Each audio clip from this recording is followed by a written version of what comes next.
Hello everyone.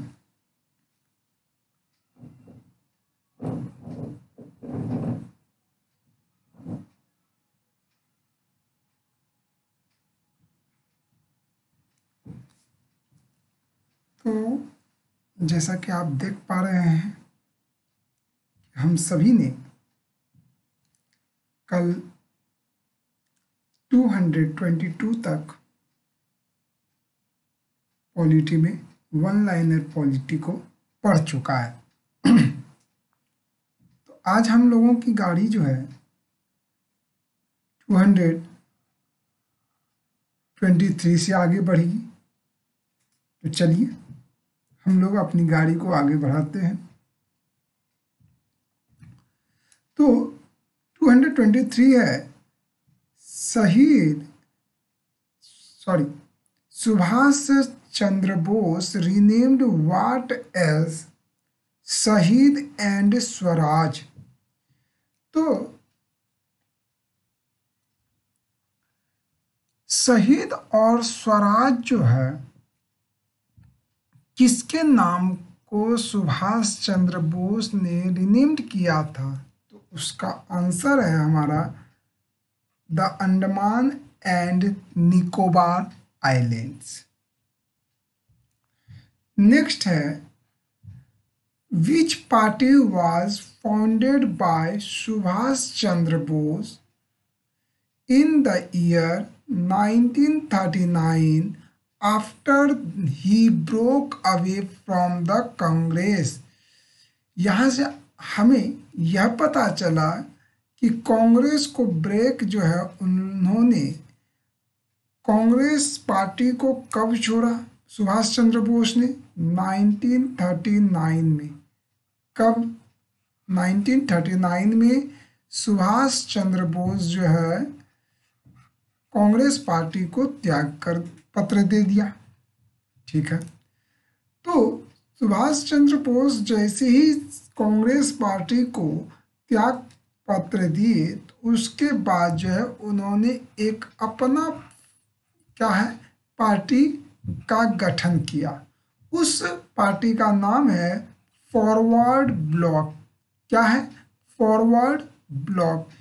इसी questions को दूसरे भाषा में ऐसे भी पूछे जाते हैं कि which political party was founded by Subhash Chandra Bose. Which political party was founded by Subhash Chandra Bose. Subhash Chandra Bose के द्वारा कौन सी पार्टी का गठन हुआ या कौन सी पार्टी को फॉर्म किया गया? तो हमारा जवाब होगा फॉरवर्ड ब्लॉक पार्टी। नेक्स्ट है क्वेश्चन नंबर 225।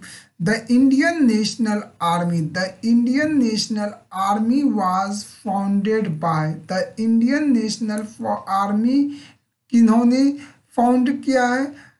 किन्होंने बनाया, फॉर्म किया? तो उनका नाम है एस.सी. बोस यानी सुभाष चंद्र बोस। तो आप यहाँ पर देख सकते हैं कि अगर पॉलिटिकल पार्टी की बात की जाए तो पॉलिटिकल पार्टी में उन्होंने फॉरवर्ड ब्लॉक का गठन किया और इंडियन नेशनल आर्मी को भी फाउंड किन्होंने किया? सुभाष चंद्र बोस ने। नेक्स्ट है in which year and place did Subhash Chandra Bose reorganize the Azad Hind Fauj, also known as Azad Hind Fauj को हम लोग इंडियन नेशनल आर्मी भी कहते हैं? तो 1943 ईस्वी में और सिंगापुर में। तो यहाँ से हम लोगों को दो बातें समझ में आई कि 1939 में उन्होंने फॉरवर्ड ब्लॉक का गठन किया और 1943 में उन्होंने इंडियन नेशनल आर्मी का गठन किया।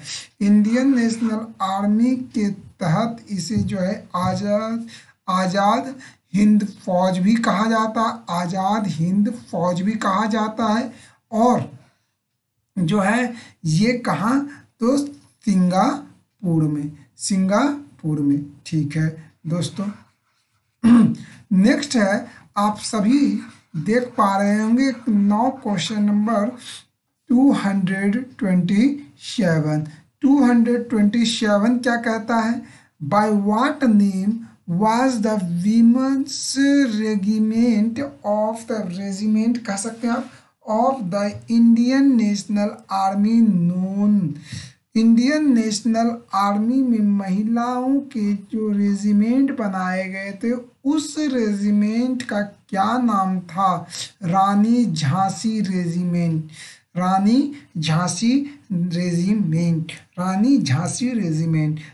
अब हम लोग 228 the Indian National army INA organized by Subhash Chandra Bose surrendered to the British after the collapse of Japan. Japan के कोलैप्स होने के बाद सुभाष चंद्र बोस ने ब्रिटिश को क्या कर दिया? सरेंडर कर दिया। ठीक है, नेक्स्ट है 229 229 क्या कहता है? During the Indian freedom struggle who among the following propose that Swaraj should be defined has complete independence free from all foreign control. Swaraj को डिफाइन किया था, ये किन्होंने किया है? तो अबुल कलाम आज़ाद ने। कि स्वराज का मतलब क्या हुआ? कंप्लीट इंडिपेंडेंस, मतलब कि पूर्ण रूप से हम लोगों को आज़ादी, हम किसी पे क्या हो? डिपेंडेंट ना हो, किसी भी फॉरेन कंट्रोल के ऊपर डिपेंडेंट ना हो, इसे जो है कहा गया स्वराज। ठीक है, और ये कथन किनका है? तो आप देख पा रहे होंगे अबुल कलाम आज़ाद का। ठीक है, 9 हम लोग जो है 230 number 230 the leader of Bardoli Satyagraha. अब ये बारडोली सत्याग्रह कब हुआ था? तो 1928 में। तो 1928 में जो है बारडोली सत्याग्रह हुआ था। ठीक है, बारडोली सत्याग्रह हुआ था। 1929 याद होगा, कल हम लोगों ने पढ़ा था लाहौर सेशन। बारडोली सत्याग्रह 28 में, 29 में लाहौर सेशन। 1930 में जो है आपका क्या हो गया? 1930 ईस्वी में आपका जो है दांडी मार्च हुआ था, याद होगा। और 1931 में आपका कराची सेशन। चलिए, यहाँ से हम लोगों ने क्या किया? लिंक कर लिया। अब नेक्स्ट है कि जो है 1928 ईस्वी में बारडोली सत्याग्रह के लीडर कौन थे? तो वल्लभ भाई पटेल।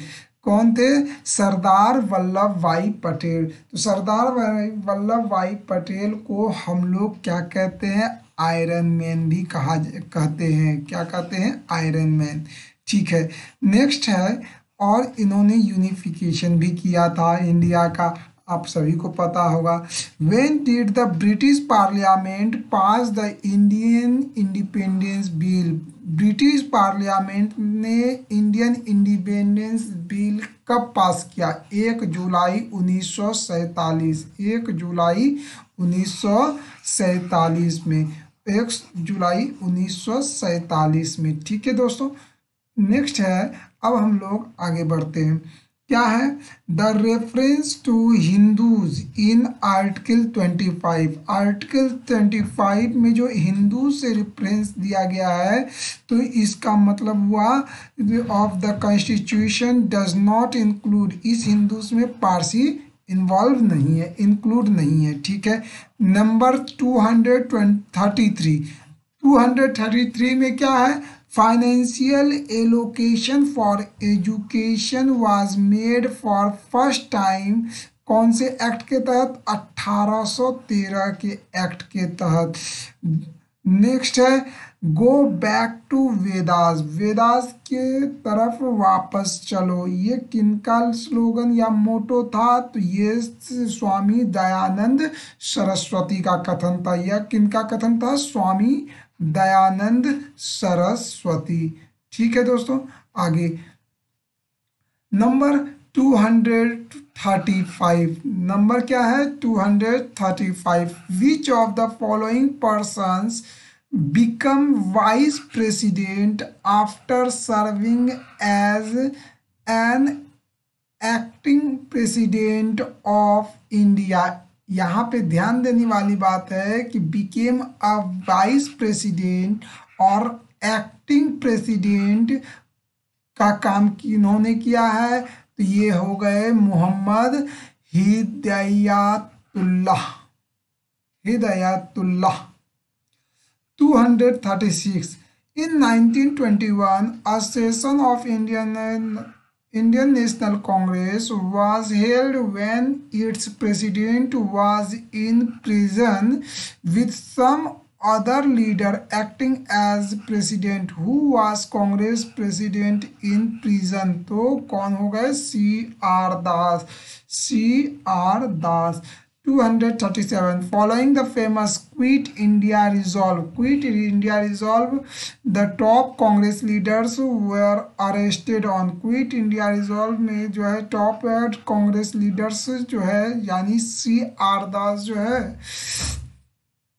क्या हो गए, ये अरेस्ट हो गए कब 9 अगस्त 1942 में। द क्विट इंडिया मूवमेंट जो है स्टार्टेड एट वेन, कब हुआ था और कहाँ हुआ था, वेन एंड वेयर भी है, तो आपका हो गया बम्बई और कब 8 अगस्त 1942, 8 अगस्त 1942 ठीक है। और इसके जो है इन क्विट इंडिया मूवमेंट को लॉन्च जिन्होंने किया था उस कांग्रेस लीडर्स को क्या किया गया, जो है अरेस्ट कर लिया गया था। कितने तारीख को 9 अगस्त 1942 में ठीक है। नंबर 239 में क्या है, which famous movement did in Mahatma Gandhi launch in 1942, कौन से जो है फेमस मूवमेंट महात्मा गांधी के द्वारा लॉन्च किया गया था अगस्त 1942 में, तो वह मूवमेंट था हमारा क्विट इंडिया मूवमेंट। कौन सा मूवमेंट था, वह क्विट इंडिया मूवमेंट है दोस्तों। नेक्स्ट है हमारा इन हाउ मेनी प्रोविंसेस, ये क्वेश्चन रिपीटेड है, in how many provinces did the Indian National Congress form governments after the elections to the assemblies held under the Government of India Act 1935, तो 7 provinces ठीक है।